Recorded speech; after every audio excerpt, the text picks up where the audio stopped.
All right, so as we all know, in most advanced economies, public debt to GDP ratio are at historically high level. And this has sparked, of course, a heated debate both about the sustainability of this stock of public debt, but also about its macroeconomic implications. Now, often this debate is led on the premise, on the notion that productivity growth is not affected by fiscal policy, does not depend on fiscal policy. However, recent empirical evidence suggests otherwise. So there is recent evidence that firms' investment, especially investment in intangibles and R&D, responds to changes in taxes, in corporate taxes. There is also evidence that some form of public investment, especially investment in public R&D, tend to be complementary with private investment and contribute positively to productivity growth. Moreover, if you look at some historical episodes, you do see a connection between fiscal variables and the path of productivity growth. And Italy, my country, is a good example. So here I'm showing you the ratio of public debt to GDP, primary surplus to GDP, and productivity growth for Italy, the blue line, and a group of advanced economies, the red line, just to compare a little bit. So in Italy, we had a very fast accumulation of public debt during the 80s. Since then, we've been living with a high stock of public debt, and governments had to come up with large primary surplus in order to ensure the sustainability of this debt. And interestingly, this period of high primary surpluses coincided with a sharp slowdown in productivity growth. Now, what we want to do with this paper is quite simple. We want to think about the connection between these three variables, public debt, fiscal policy as captured by the surplus, and productivity growth, using a relatively simple framework. So we start from a standard endogenous growth model, and we augment it with public debt and fiscal policy. So there are two pillars, really, in the model. The first one is the classic notion from the endogenous growth literature that productivity growth is driven by investment, by profit-maximizing firms. The second pillar comes from the fiscal side of the model, and it captures the idea that a government who needs to run large primary surplus is likely to generate fiscal distortion that will hinder private investment and growth. Think about charging high distortionary taxes or cutting on productive public expenditure. Why is it interesting to think jointly about these two features? Well, because they create a two-way interaction, or a vicious cycle between fiscal policy and growth. And the intuition is quite simple. Imagine that the government, to sustain its debt, has to come up with a high primary surplus. Then it's likely to charge high distortionary taxes, cut on productive public investment, so generates high fiscal distortion, which are going to depress private investment and so growth. But when growth slows down, the public debt to GDP ratio tends to increase because GDP tends to fall. So in order to stabilize this ratio, the government will need to come up with another round of fiscal adjustment with an even higher fiscal surplus. And this will generate further fiscal distortion, which will depress further growth, and so on. So essentially, much of what I will say today is about this vicious cycle between fiscal distortion and weak productivity growth. In particular, I will show you that this vicious cycle may lead to steady-state multiplicity, so to multiple long-run equilibria in which the economy may land. So first, there might be a fiscally sound equilibrium in which the surplus required to stabilize debt is low, so fiscal distortion are not very significant, and investment and growth are high. But there could also be another long-run steady state in which the economy might end up, which we call a fiscal stagnation steady state, in which instead high surpluses, high fiscal distortion, and low productivity growth tend to self-sustain each other. So how do you fall from a fiscally sound steady state to a fiscal stagnation one? Well, there are different possibilities that the model highlights. You could fall due to hysteresis effects. So I will show you that temporary shocks to fundamental, temporary negative shocks to fundamental, may move the economy from the fiscally sound to the fiscal stagnation steady state. I will also argue that sometimes animal spirits, so people expectation, might play a role. And then in the last part of the talk, I will discuss a little bit how to exit fiscal stagnation, and here I will make 3 points. So first, I will argue that you need a big push, a regime change in fiscal policy. So marginal policy intervention will not lead you out of fiscal stagnation. You need a drastic policy change. Second, the model highlights essentially 2 strategies to get out of stagnation: austerity or pro-growth policies, so policies that give more incentives for firms to invest. Of course, it would be desirable to exit fiscal stagnation through higher growth, so by using pro-growth policy. But what the model tells you is that this might be tough to do if the government lacks credibility, if the government lacks the ability to commit to its future policies. OK, let me jump straight into the model. So the baseline of the model, the basic of the model is a standard endogenous growth framework, augmented with public debt and distortionary taxes. So we study an infinite horizon closed economy inhabited by household, firms, and a government. And to make things simple, I will abstract from uncertainty. I will focus on perfect foresight equilibrium. The household side is as simple as it gets. So there is a representative household who gets utility from consumption. This household works every period 1 unit of labor. There you can see the budget constraints. So the consumption good is the numerator. So the household spending consumption. It pays some lump sum taxes to the government. It purchases government bond D, which pays the interest rate R. And on the right-hand side, you can see the sources of income. So the household gets the labor income. It gets the profits from the firm. So this household is getting all the income from the economy. And is getting the return on previous investment in government debt. The optimal saving decision of the household gives us a standard Euler equation, which essentially links the equilibrium interest rate with the rate of consumption growth. The idea being that if household forecasts, for instance, to be poorer, their consumption growth to slow down, they want to save more, and this will drive down the equilibrium interest rate. Now, the strength of this effect in this model is captured by the parameter gamma. And I will assume throughout the talk that gamma is smaller than 1, so that the interest rate reacts less than 1 for 1 with consumption growth. And I will tell you why I think that's a good assumption in the context of the model. The supply side of the model is where interesting things start to happen. So first, there is a sector producing a final good, which is inhabited by competitive firms. These firms produce using labor and a continuum of intermediate inputs of measure 1. So here, xj denotes the quantity of intermediate input j used in production, aj the quality of that intermediate good, and growth will happen through increases in this quality, as in standard model of vertical innovation. And profit maximization by this firm gives a standard demand for labor and each intermediate good. The intermediate good sector is where the important thing happens. So here the idea is that each intermediate good is produced by a single monopolist who will take action to maximize profits. 1 unit of the final good is needed to manufacture 1 unit of whatever intermediate good. This means that the optimal price set by the monopolist will be just a markup over the marginal cost. And in equilibrium, each monopolist will earn profits which are proportional to its productivity. So here the important feature is that a firm has an incentive to invest to increase its productivity because it will earn higher profits. And then we assume that the government might tax profits at rate tau p. And I will tell you what this assumption plays in the model in a second. All right, the innovation process. Again, things here are very simple. So each firm might invest in order to increase the quality of its own intermediate good. We make a simplifying assumption, which doesn't matter for the result, but simplifies about the algebra. That is, we assume that the rents from innovation last a single period. So at the start of the period, the firm is born. It inherits a particular product. It invests optimally. It earns the profit next period. Then it exits the market. Under this assumption, the firm will set investing in innovation to maximize 1 period higher profits, discounted using the household discount factor, because firms are owned by the household, and taking into account the future profit tax. So when a firm optimally invests, it needs to make a forecast about the future tax on profits.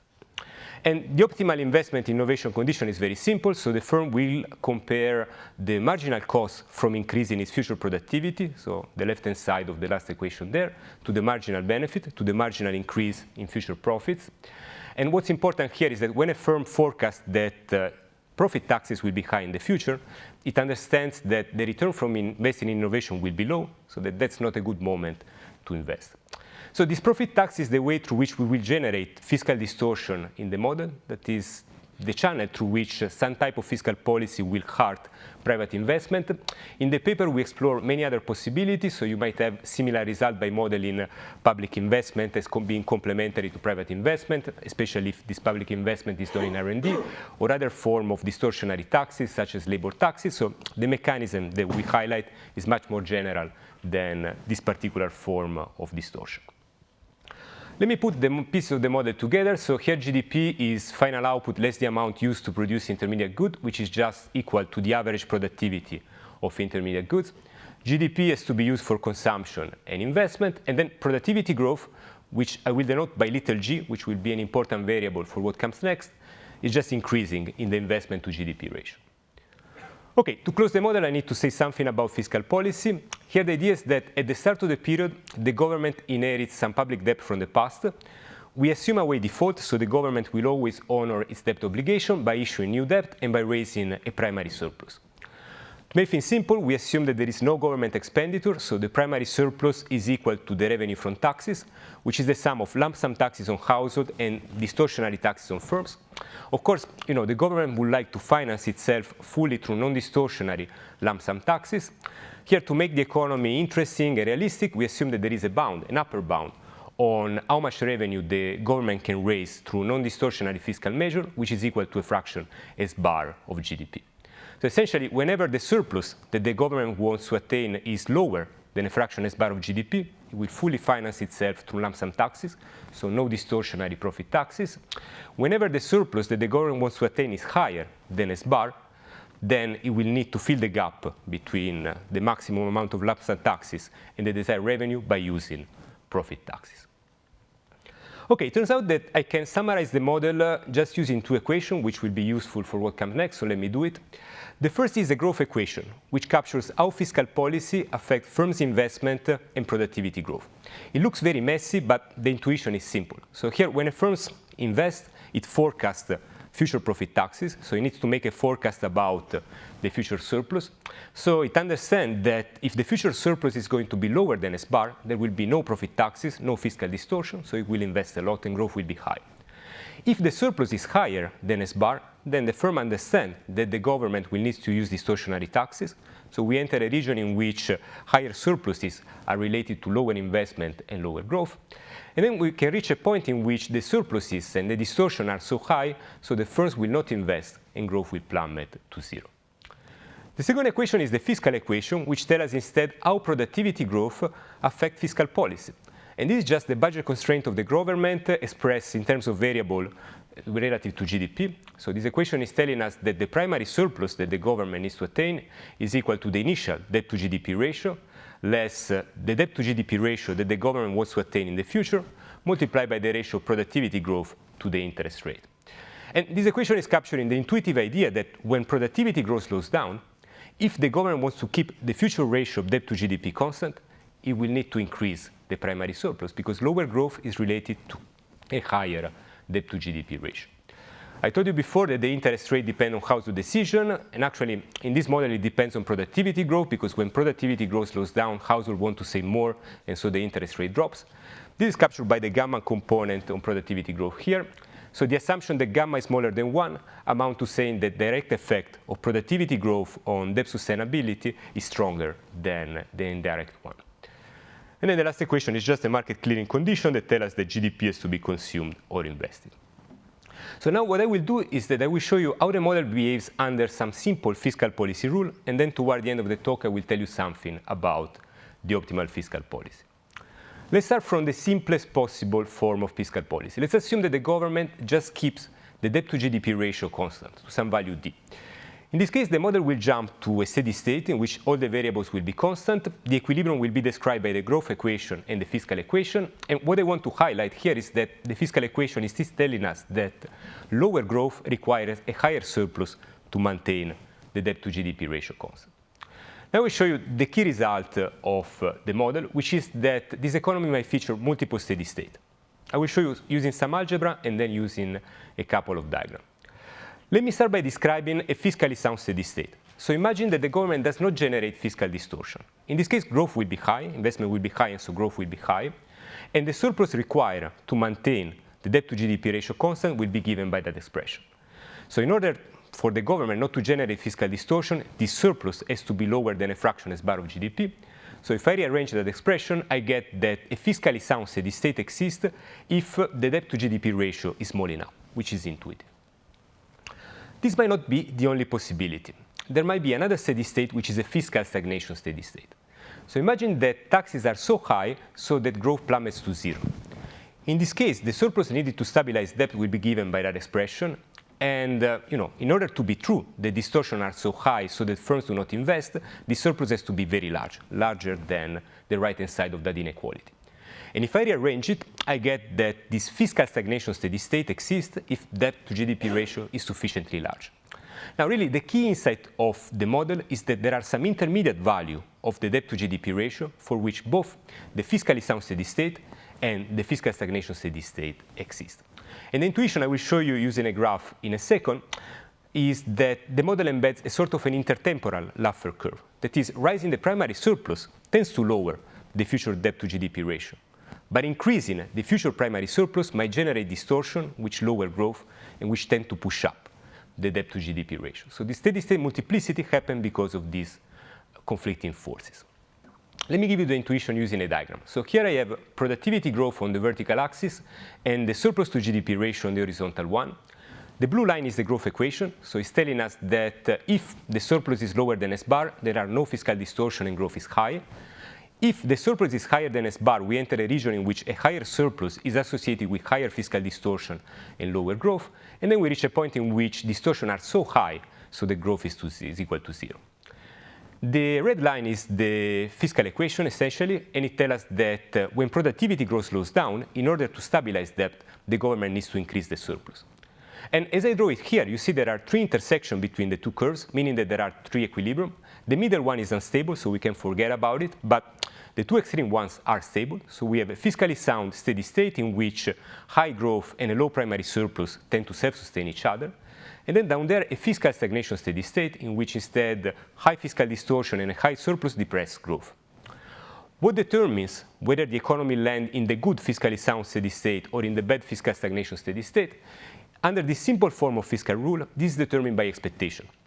So if agents are optimistic, if they believe that there will be no fiscal distortion, investment will be high, and the government will be able to reconcile sustainable debt with a low primary surplus. But if people turn pessimistic and they stop investing because they forecast high fiscal distortion, in order to stabilize debt, the government will need to set high profit taxes, which will validate people's initial expectation and confirm their expectation of low investment and low growth. This doesn't mean that fundamentals are not important, because it turns out that the bad equilibrium, the fiscal stagnation equilibrium, happens or is possible only if the fundamentals are sufficiently weak. So under this fiscal policy rule, falling into fiscal stagnation is a combination of weak fundamentals and bad expectation. And here is the graph describing the Laffer curve interpretation. So here I have the primary surplus on the horizontal axis and the maximum amount of debt to GDP ratio that you can sustain given that primary surplus. Normally, we would expect this schedule to be upward sloping, right? We would expect that the higher primary surplus would allow the government to sustain a higher stock of debt. This is what happens, for instance, when the surplus is low and there are no fiscal distortion. But what's interesting is that in this model, there is an intermediate region in which the curve turns downward sloping. Why? Because there, a higher primary surplus depresses investment and growth so much so that it tends to lower the amount of debt to GDP that the government can sustain. All right, so another experiment or another type of fiscal policy rule that you can consider is one in which the surplus that the government sets is linearly related to the inherited stock of debt to GDP. That's a very popular fiscal reaction function. Now, I don't have time to focus on the detail of this fiscal policy rule. You can find it in the paper.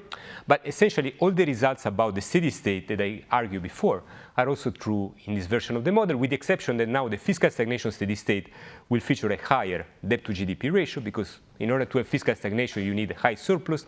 And that rule tells you that a high surplus will emerge only if debt is sufficiently high. One interesting feature of this fiscal policy rule is that it gives rise to interesting dynamics.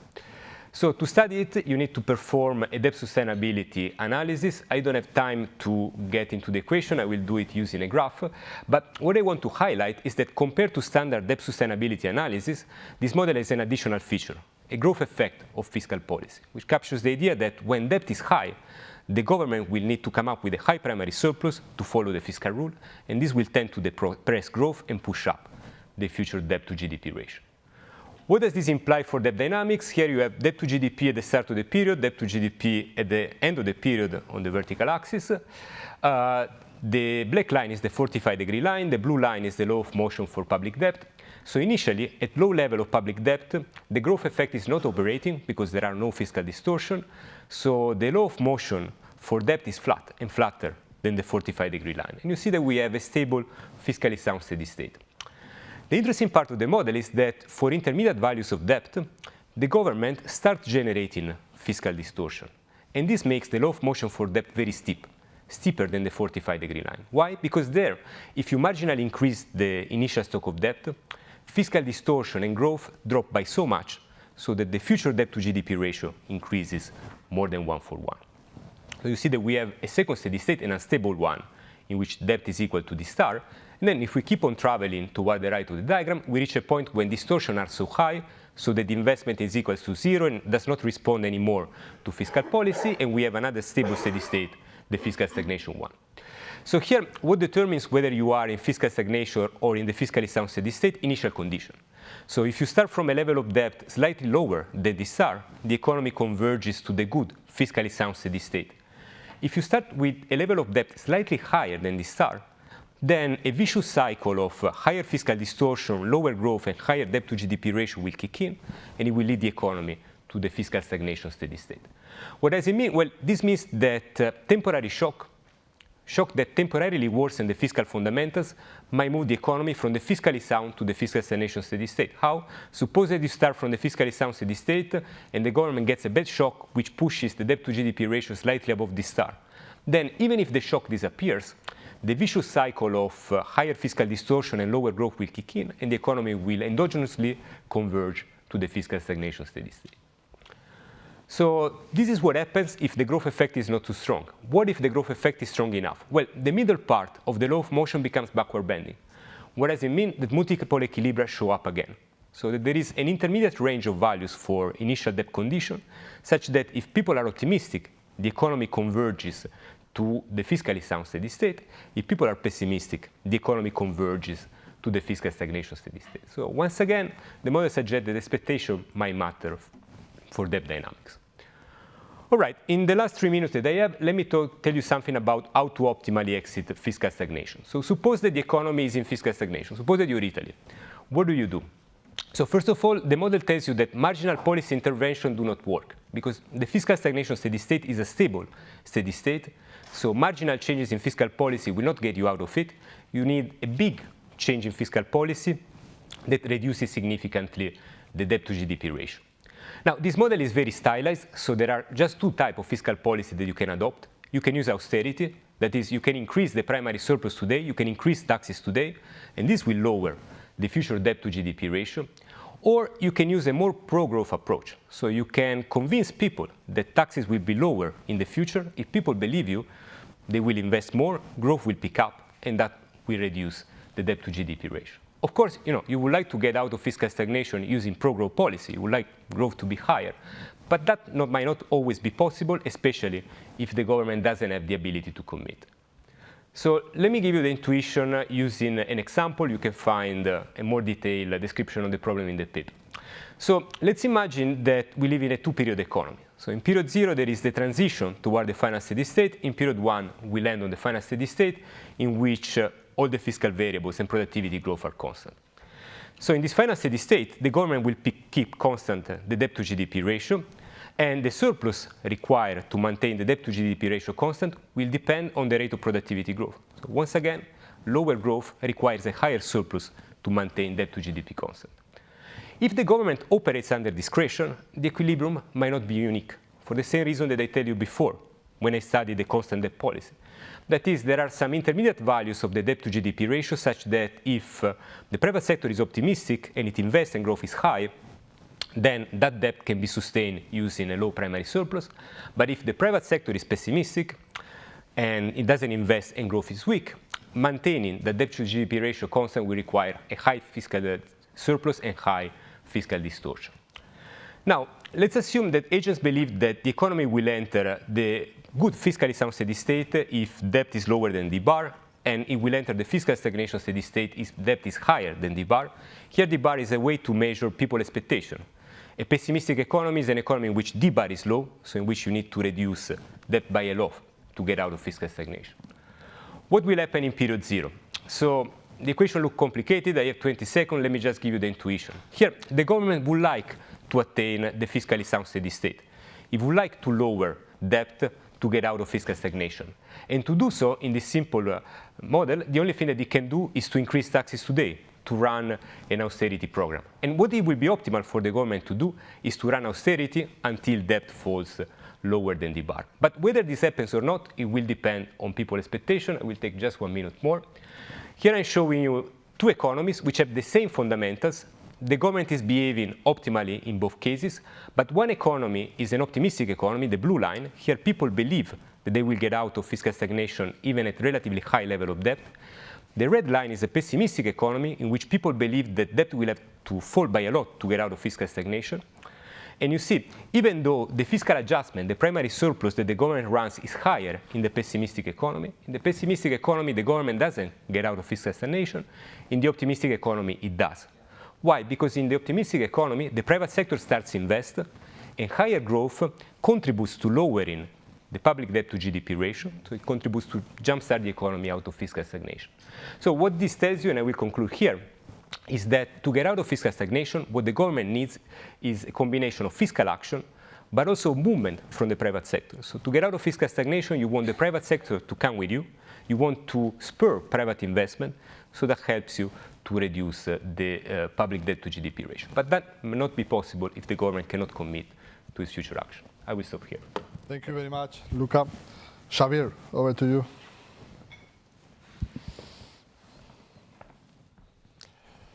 Well, thank you very much. It's a real pleasure to be here, and I would like to thank the organizers, especially for assigning me this paper, because I like it a lot. So I may not have a lot of contributions and criticism to make, but anyway, thank you. Frankly, as head of economics and research in a central bank, I would make this paper a compulsory reading to all my staff. Why? Because I keep telling my staff, guys, you want to do research, it's fine, but please make it relevant. And this is a perfect example of frontier research meeting first-order policy issues. I'm not going to summarize the paper. He did a great job at presenting it. But I'm just going to share with you 4 thoughts that came up when I read the paper. First, it belongs to a class of arguments cautioning against looking at fiscal policy only through the lenses of debt arithmetics. And it basically belongs to a class of arguments which we've seen before. Well, in 2008-09, I was at the IMF.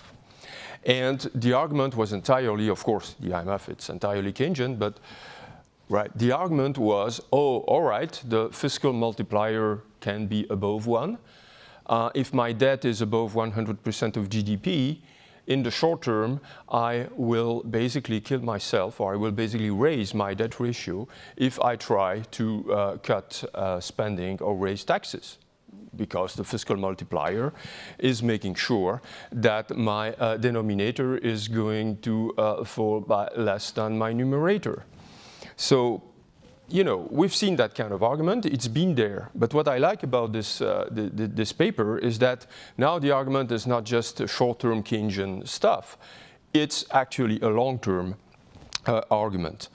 Primary surpluses can only be achieved through greater distortions in the economy, which leads to lower growth, which in turn requires higher surpluses to tame the debt dynamics.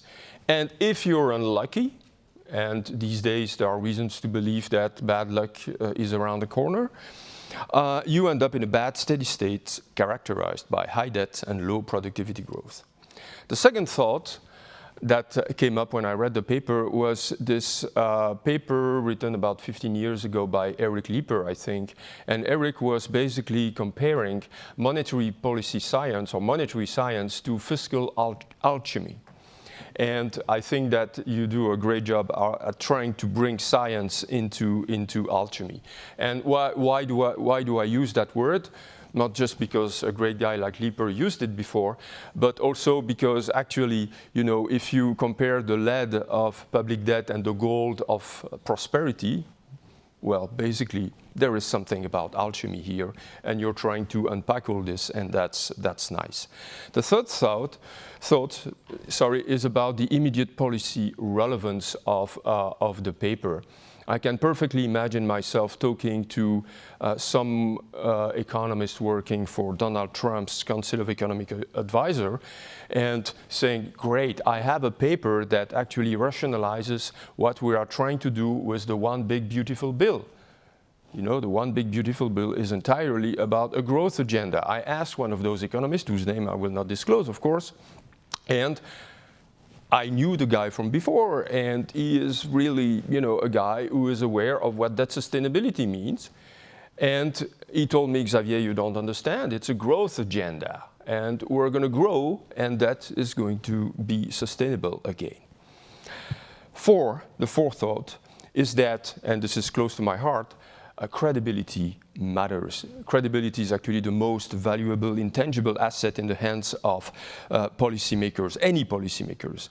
And credibility is critical given a very classic, I would say, time inconsistency problem that you have in your model when you try to tax the returns of investments. So this begs the question from the practitioner's point of view, because that's where I'm coming from. This begs the question as to what kind of fiscal framework could actually contain sufficiently fiscal discretion to, to basically get where we need to go in terms of remaining credible and avoiding this time inconsistency problem that your model nicely described. Now you understand how much I like the paper, so but I will continue my discussion with two sets of considerations. First set of considerations, pretty nerdy stuff, basically trying to test a little bit about the robustness of the findings that you have. And the second thing is some questions really from the purely practitioner's point of view, which is obviously mine. First, the nerdy stuff. And I start with equation 1, which is the utility function. And you say, well, it's purely based on consumption. Nothing wrong with that. But, basically you completely lose the labor supply. And I'm asking this because at the core of many, economic policy strategies that you have today in Europe, and this is certainly the case in my country, labor market reforms are the core of things. We are really trying to do something with the labor supply. And the labor supply here is completely absent. So I'm wondering, how much do we lose by just making this beautifully simplifying assumption, but how much do we lose there by ignoring the labor supply? The second thing, and I jump 19 equations and I go to the fiscal policy rule 19, you define it in terms of access to non-distortionary taxation, and obviously your S-bar, if I remember well, plays a very large role in there. But this makes the story a little bit discomforting to me, because it says, well, if you're lucky enough to be a country with access to non-distortionary taxation, say you're sitting on oil, well, then great. You're fantastic. You're going to have wonderful productivity growth and things like that. And that doesn't fit with the usual Dutch disease story that I have in mind with resource-rich countries. So I'd like to have a bit, to have your views on that. And in practice, governments, when they when they conduct tax policy, they have a choice between different types of taxes. Some of them are more distortionary than others. And you can choose between raising the marginal rate on PIT or raising VAT. Obviously, one is less distortionary than the other, and I'm just wondering here what the model could have to say about this. Third, it's a bit of a cheap shot. There is no expenditure. And currently, the name of the game in fiscal policy discussions is entirely about expenditure. We need to contain expenditure. There was an entire fiscal monitor dedicated to that. We need to be smart with spending. I truly believe that, but here it's completely absent. Is it just that you can escape that discussion by raising S-bar and say, well, it's as if there was some cheap stuff I could do in the budget to avoid these distortions, or is there more to it? My fourth nerdy thought is about the fiscal rule. Obviously, if you invite me, I will have to talk about fiscal rules. And equation 26 is your fiscal rule. It's very classic. It's coming from the famous Bonn article in 1998 in the QJ. But when I was at the IMF, I had a boss who was very active in trying to estimate this equation. And basically, you can look at all the panels you want, emerging markets mixed with advanced economies, just emerging markets. It's never linear. It's always cubic. And it's cubic because it means that there is something that you call fiscal fatigue. You cannot assume that governments are going to be able to raise their primary surplus at any level. There is an upper bound on the primary surplus. And if you accept the idea that there is an upper bound on the primary surplus, that means there is a debt limit. That is, there is a debt level beyond which default is absolutely certain. And here again, for simplifying reasons that I fully understand, you completely exclude default. So I'm just wondering to what extent this is really an important thing or something that we can neglect in the grander scheme of things. The second argument related to that is not just that probably it's cubic, but it's the fact that it's not just the level of the primary balance that matters for fiscal policy. It's actually the footprint of the debt on your budget. It's the interest bill that you pay. And some people have argued that this is actually what matters, and empirically it does matter. It's not just the fact that debt is high and you need to raise your primary balance. It's the fact that the interest burden is high and that you will raise your primary balance. And I happen to have found a paper in the Journal of Economic Theory that does exactly that. It claims that actually it's the interest burden that matters. And this paper shows that actually it has very serious first-order implications for the multiplicity of equilibria that you handle.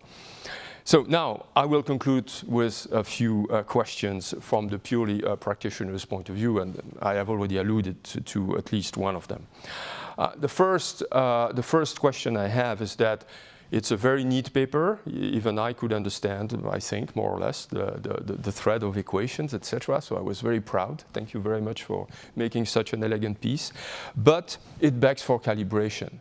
If I go to see my boss, okay, my boss has an issue with models. But anyway, if I go to see my boss with that paper and say, Pierre, we have a wonderful argument, to do X, Y, and Z, he will say, well, give me orders of magnitude.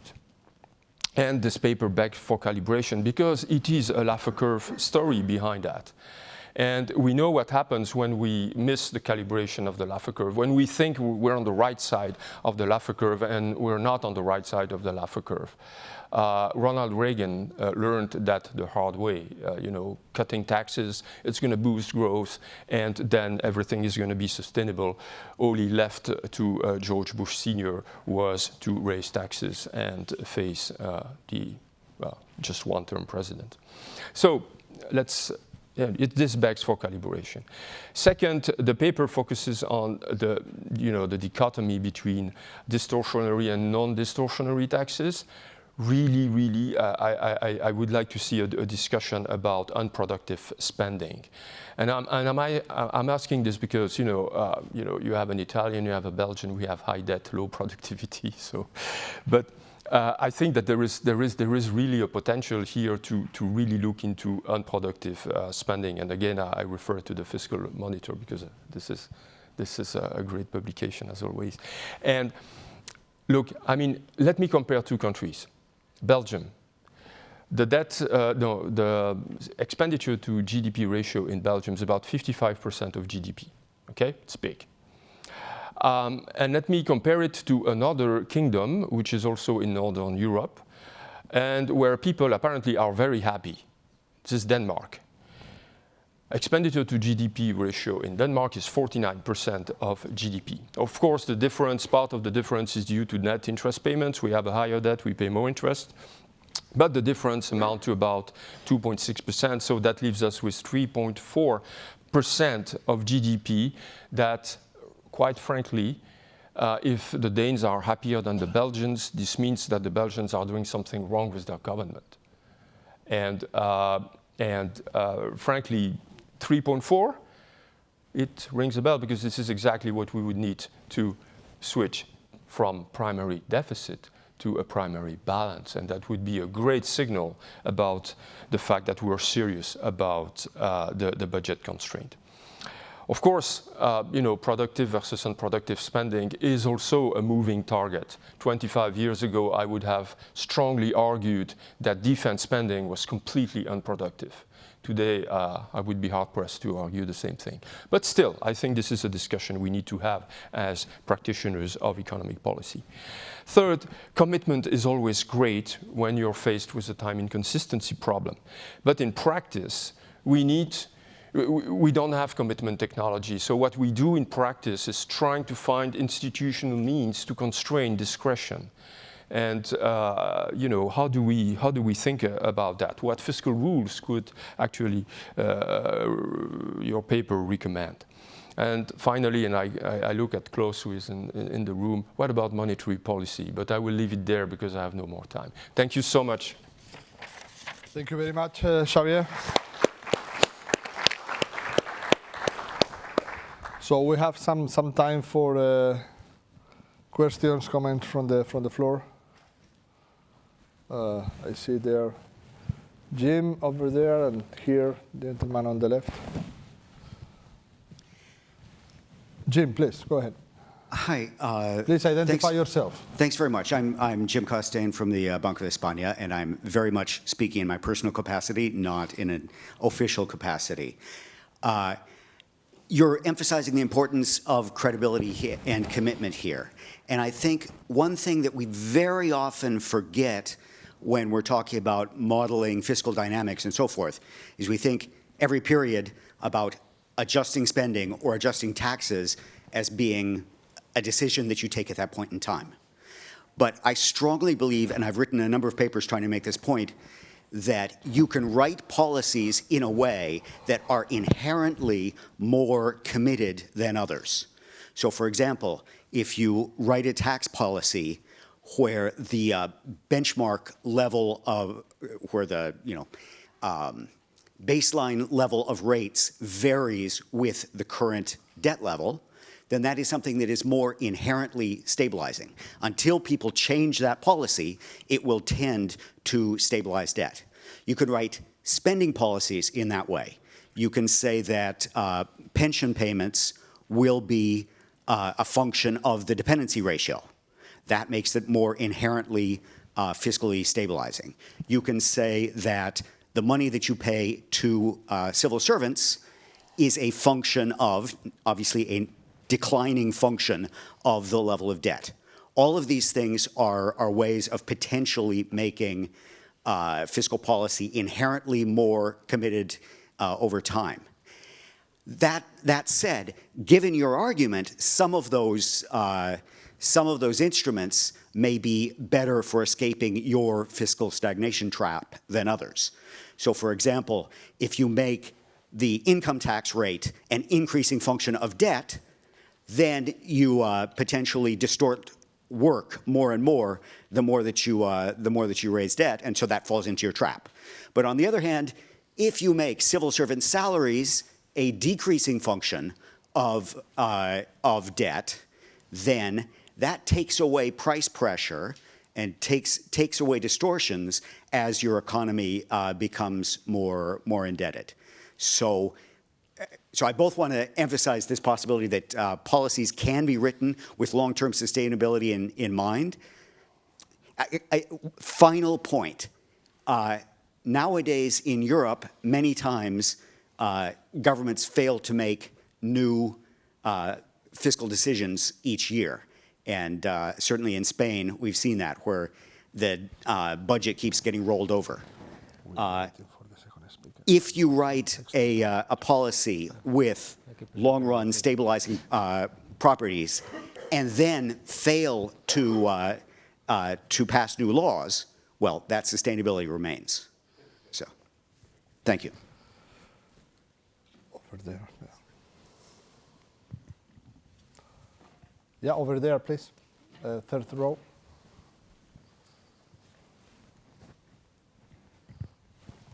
Thank you. I'm Giovanni from the ESM. First of all, thank you. Great paper, very clear. I really loved it. Very elegant. I agree with Xavier on this.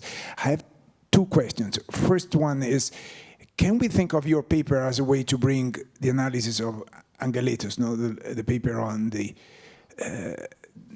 that says that the more you push fiscal adjustment into the future, the more a shock could become self-financing in a sense. So if you move your tax rule, if you change your tax rule in a way that moves adjustment further and further into the future, it creates the situation in which the growth impact becomes stronger and stronger. The second is a more technical question. How should I think about optimism and pessimism in a model that is in perfect foresight? It is just like there are two different words, one in where everyone is optimistic, one is everyone is pessimistic. And how would it work if there is a distribution of beliefs? Thank you. Good. Let's pick up a couple of questions more. Philip and then George Marius. Philip, please. Philip Lane from the ECB. I mean, you are, I think, capturing an important element of the fiscal picture, but I have two questions. One is, at the end, when you were sketching optimal policy, I read it as a type of front-loading. So having this initial phase of rising primary surpluses unlocks the growth dynamic.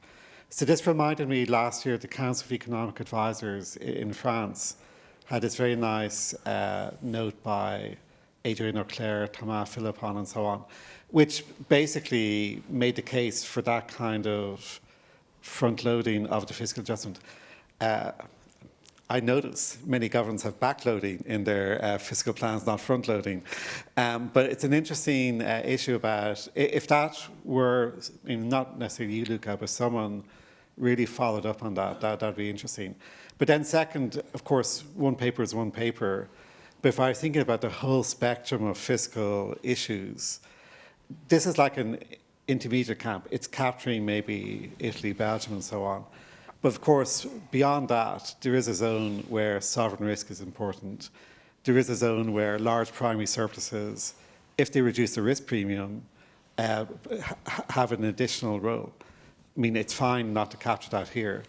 But there is, I think, a communication risk, is if you say, here's the two possible outcomes, but there's another possible outcome, if you let debt and deficits get too high and risk premia become very pro-cyclical, then we're in a different world.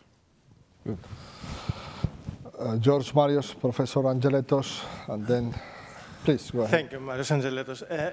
So first of all, very clear, elegant theory, I loved it.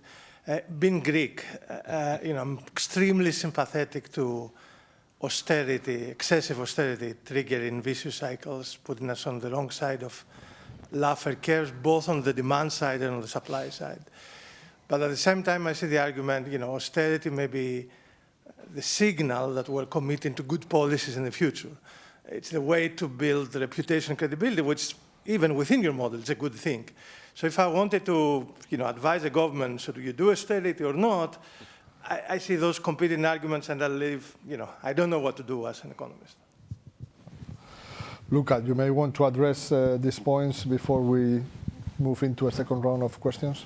Yeah, okay, so first of all, let me thank Xavier for a very generous and excellent discussion. So I agree with all the points that you raised. Let me perhaps comment on three, because you raised many, I could not address them all.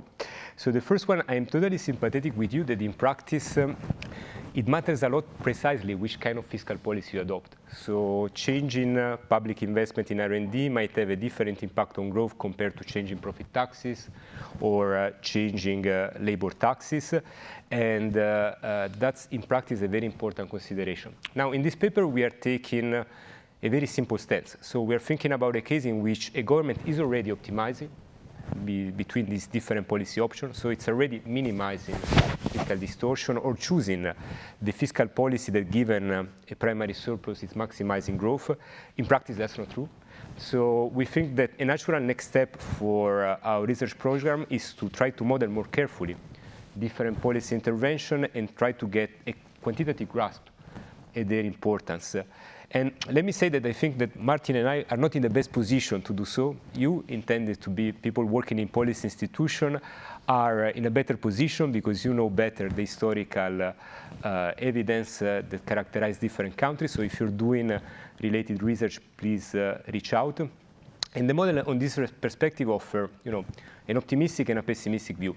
The optimistic view is that now we have some very good research that is suggesting, is trying to quantify empirically the impact of different policies, corporate taxes, public R&D investment on growth, which I think is very nice and could form the basis for a quantitative evaluation of the model. At the same time, what the model is suggesting is that the impact of different policy intervention on growth is likely to be non-linear. So in the model, in normal times, when you're around the fiscally sound steady state or the fiscal stagnation one, marginal changes in policy do not have much of an impact on growth. It's really when you are in the middle, intermediate region that you have a significant impact on growth. So the model also tells you that you need to be careful in translating directly the impact of evidence based on small shock on the model. About fiscal fatigue, which also touches on the point raised by Philip, in fact, in the model, we have this feature. So we have that there is a maximum surplus that the government can attain. So we have a maximum amount of debt that the government can sustain, and there will be a default. But we ignore this possibility. We do so because we know that when default is possible, multiple equilibria might arise. But in practice, that's a huge problem.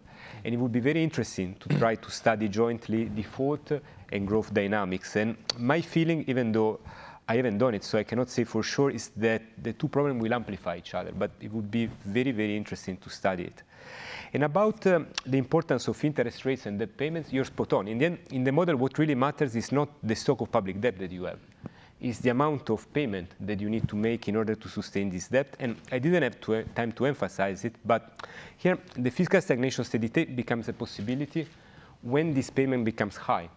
So this tells you that perhaps you have a high stock of debt, but if the environment is such that interest rates are low, fiscal stagnation is not an option. But if you move to an environment in which interest rates suddenly increases, then the chances of falling into fiscal stagnation becomes much higher.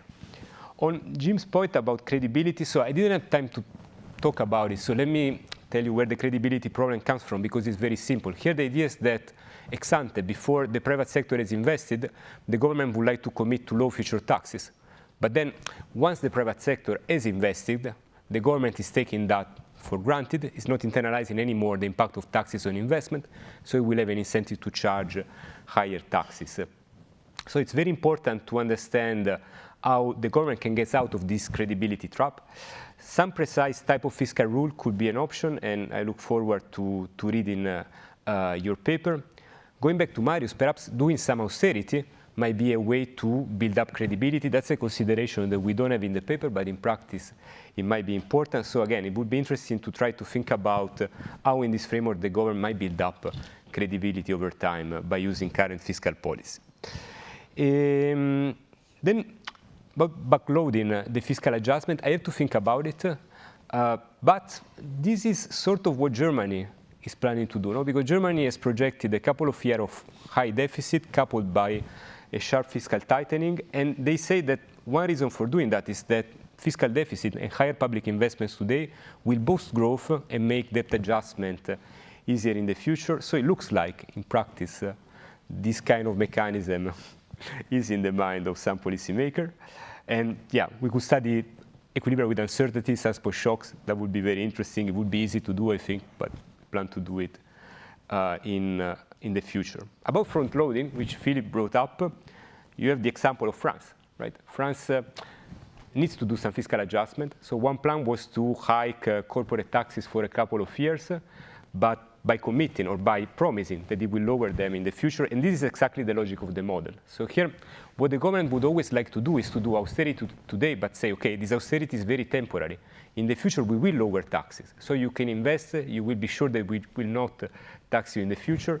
The problem is that a government without credibility might not be able to run this game. The private sector might not be convinced that the government will, in fact, lower taxes in the future. And if that's the case, the government will be forced to renege on this promise on the future.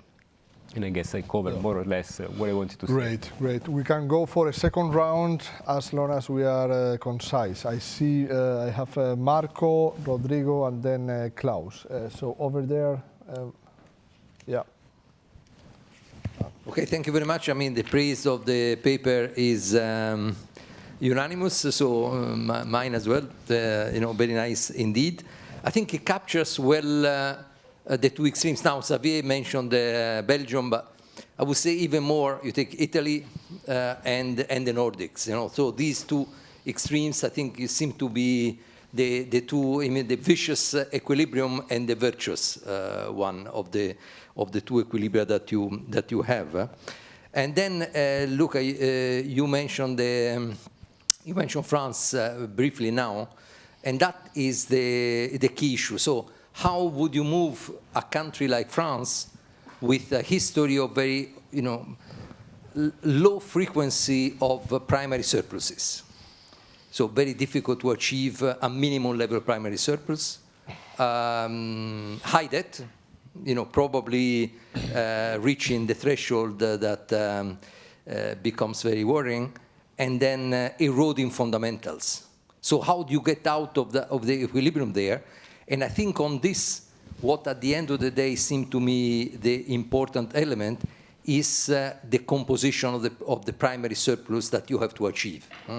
So there, I think for France in particular, it's inevitable to go for a quite credible plan of reduction of public spending, which is even higher than than Belgium. Actually, it's the highest in Europe. So I think on that front, I think the paper, not having spending there with all the qualifications, I think Xavier mentioned it, maybe limits a bit the way one can draw direct policy conclusions in a specific country like France, where you have to switch from a bad equilibrium to a good one. Good, thank you. Rodrigo over there. Okay, Rodrigo Valdez from the fund. Super interesting paper first. Let me try to push the following interpretation. The discussion so far has been very much into the exiting of the bad equilibrium. My reading of the paper, and my question is whether it's a fair reading, is that really it's interesting to see that there is always here, you always pay your debt, so it's sustainable. However, that is very dangerous to some extent. So is here a good argument to be very careful with debt levels? That sustainability is something that is not a very good, at the end, guide. This is more of a message for those who have lower debt that would be tempted to increase it too much in the near future. Good. Dabla and then Klaus. Ira Dabla-Norris from the International Monetary Fund. A very, very interesting paper. So let me push you on the point of credibility again. I mean, in this kind of a framework, it's, should we think of this as sort of being endogenous or exogenous? And then back to the point that Giovanni raised. I mean, how are expectations formed here? What are people's beliefs, or firms' beliefs, or agents' beliefs being driven by? And how can policies help shape those beliefs in your framework? Good. Last comment question, Klaus Mashuk. Over to here. Hello, thank you. And that was a wonderful discussion. My name is Klaus Mashuk, previously at the ECB, now retired. I think what Philip said, the risk premium should be lowered, that if policy does this, it could be front loaded. And what Xavier said, that the fault is missing from your model.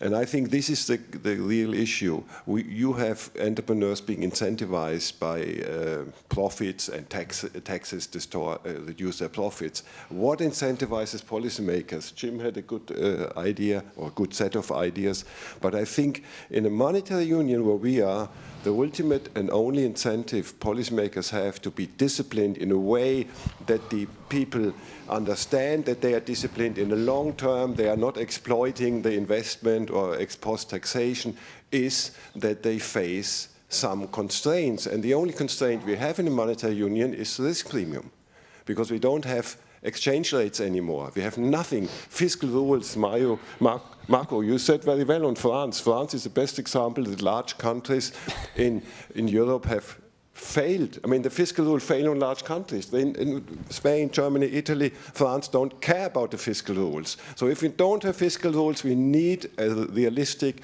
option of default if things go bad, and that would discipline fiscal policymakers to improve the fundamentals, which are at T0 in your model. Thank you. All right, so Oscar tells me that I don't have much time, so I'll go quickly.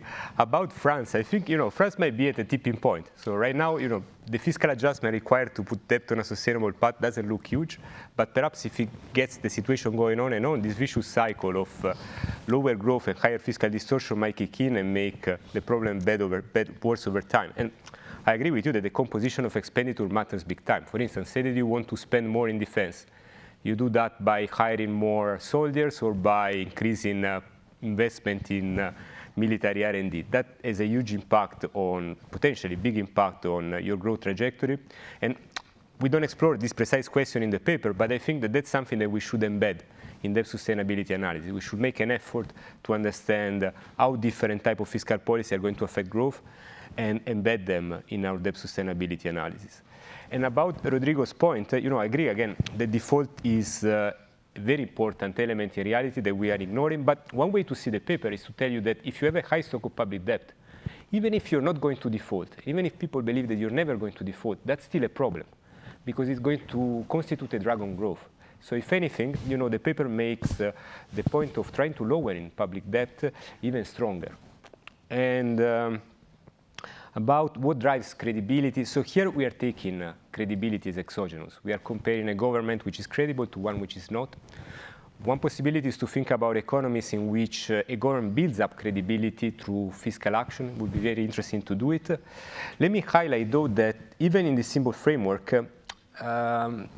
the government has a way to shape people's expectations, which is by trying to act on the fundamentals. So here, the bad equilibrium is possible only if the fundamentals are sufficiently bad.